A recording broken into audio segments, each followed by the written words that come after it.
I don't actually use ChatGPT that much. I mainly use Claude as my day-to-day AI. I actually got rid of the $200 a month ChatGPT package. I'm down on the 20 now.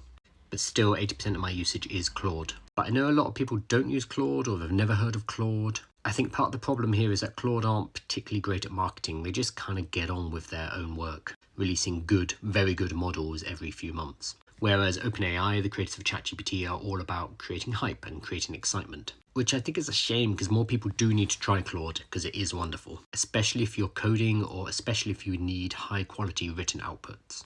ChatGPT has that kind of taste, you know, it sounds like ChatGPT. And here's the other thing about Claude, it doesn't have any bells and whistles. It doesn't have a voice mode, you can't have conversations with it. It doesn't have a video mode, it doesn't really have any additional features.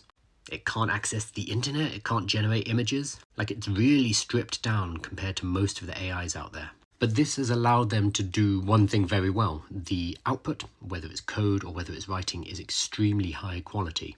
And I personally don't use the bells and whistles that much. I just use AIs for their core output. But I think the lack of these bells and whistles actually makes it harder for Claude to compete with ChatGPT, because if you are used to ChatGPT, if you're used to multimodal and accessing the internet, etc., and you come over to Claude, you're like, well, what is this? It doesn't have all the features I'm used to. So I get it, it's a hard sell. But if you haven't tried Claude, do. I highly recommend it. This is not paid, this is not promotional, it's the model that I use and I really love. It's not flashy, it's not sexy, but it does get the job done.